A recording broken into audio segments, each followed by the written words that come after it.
maintindihan at di mo malaman kung saan ka tutungo.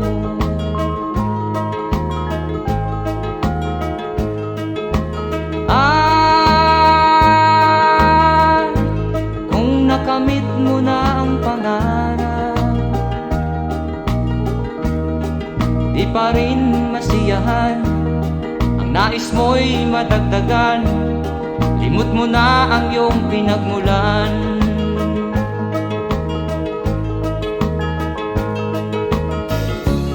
Bakit nga ba ganito? Ang tao'y walang kasiyahan.